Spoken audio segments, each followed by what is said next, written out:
Imagine swiping through a dating app where there is only one other active profile in a 3,000-mile radius.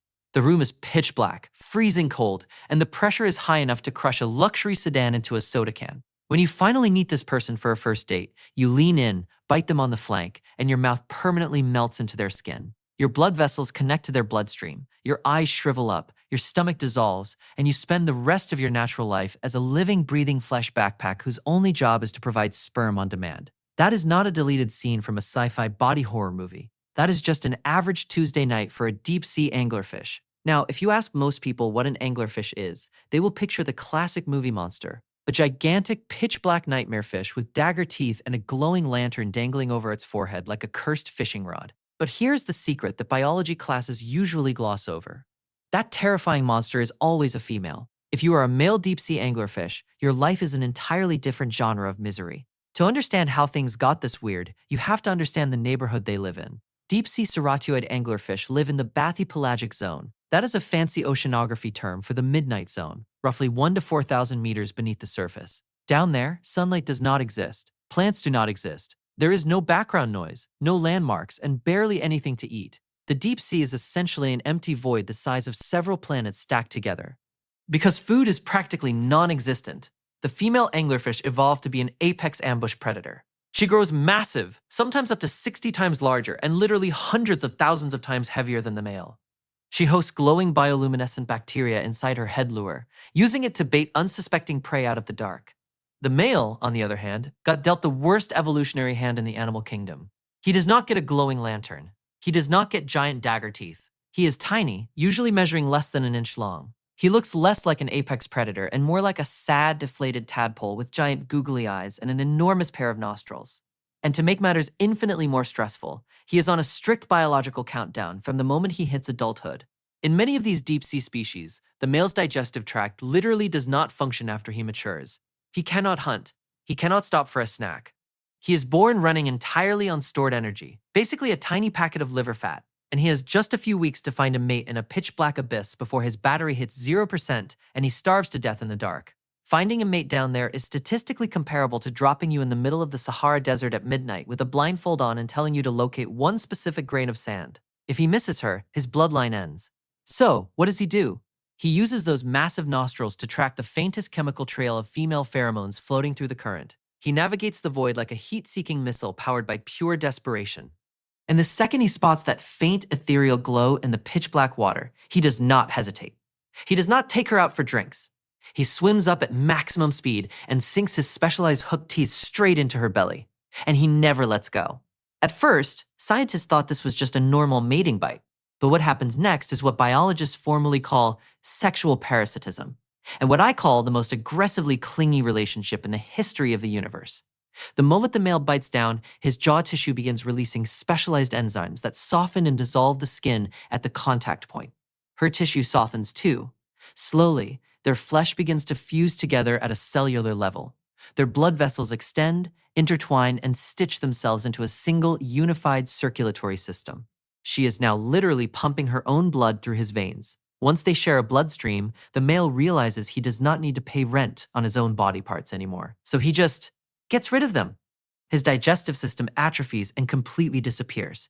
His jaw permanently fuses into her belly. His eyes, having no use in a world where he is permanently facing a wall of fish skin, slowly degenerate into useless lumps.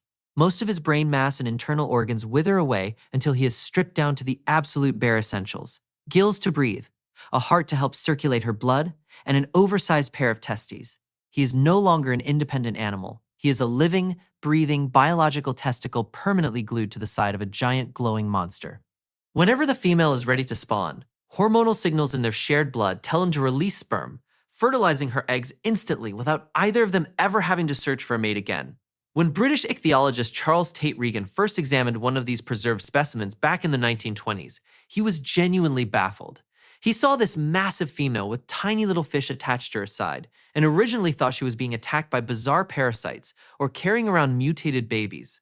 It took careful dissection to realize that the tiny parasite was the actual adult husband. Now, to be totally fair to the anglerfish family, I have to clear up one major misconception. Not every single anglerfish does this. There are over 300 species of anglerfish across the globe, including the shallow water monkfish that high-end restaurants serve for $50 an entree. Those shallow water cousins mate completely normally and go their separate ways. Permanent fusion is an extreme survival tactic practiced by around 25 specific species in the deepest trenches of the ocean, where loneliness is an actual death sentence. And it gets even wilder, because finding a mate is so ridiculously hard in the midnight zone. Female anglerfish do not operate on a one-husband policy. If another starving male happens to bump into her while drifting through the black void, he bites down too. Biologists have hauled up deep-sea female anglerfish carrying 2, 4, and in one documented specimen, 8 separate males permanently fused to her body, all at the exact same time. She is essentially swimming through the abyss carrying a whole keychain of ex-boyfriends who all share her blood supply. Now, if you have ever taken a basic high school biology class, right about now a massive alarm bell should be ringing in your head. Because what I just described should be biologically impossible. Think about human medicine for a second. If you need a kidney transplant, doctors cannot just take a kidney from a random stranger and sew it into your body. Your immune system will spot that foreign tissue, identify it as an invading threat, and deploy white blood cells to violently attack and destroy it. Organ transplant patients have to take heavy immunosuppressive drugs for the rest of their lives just to keep their own bodies from rejecting the new organ. So how on earth does a wild female anglerfish let a completely foreign organism bite into her flesh, fuse into her circulatory system, and live inside her bloodstream for a decade without her immune system tearing him to shreds within 48 hours? For nearly a century, scientists had no idea. It remained one of the greatest unsolved mysteries in marine biology. Then, in 2020, a team of researchers finally sequenced the genomes of several deep-sea anglerfish species to figure out how they cracked the code of tissue transplantation. And what they discovered was absolutely mind-blowing. The anglerfish did not invent some hyper-advanced biochemical peace treaty between two bodies. Instead, evolution looked at the dating problem and said, you know what? Let's just delete the immune system entirely. The researchers found that the anglerfish species that practice permanent fusion have lost the key genes responsible for adaptive immunity. Specifically, they heavily mutated or completely threw away the genes that produce the major histocompatibility complex, or MHC. In plain English, MHC molecules are the security guards of the vertebrate body. They sit on the surface of your cells like tiny ID badges. When your immune system sees an ID badge that matches your own body, it leaves the cell alone. When it sees an unfamiliar badge, like a virus, a bacteria, or an organ from someone else, it sounds the alarm and destroys it. These anglerfish literally got rid of the security guards.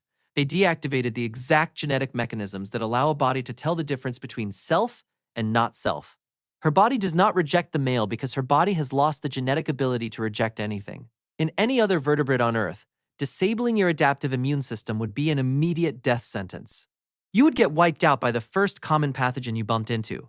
But in the barren, freezing isolation of the deep ocean, where dangerous pathogens are relatively rare and finding a partner is almost impossible, evolution made an insane calculation. It decided that catching an infection was a smaller risk than dying alone in the dark.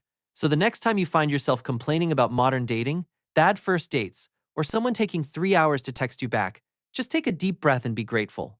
At least you do not have to dissolve your own face, give up your digestive tract, dismantle your immune system, and spend the rest of eternity as an extra limb on your partner's hip. Unless, of course, that is what you are into. In which case, there is a very dark, very cold corner of the Atlantic Ocean with your name on it.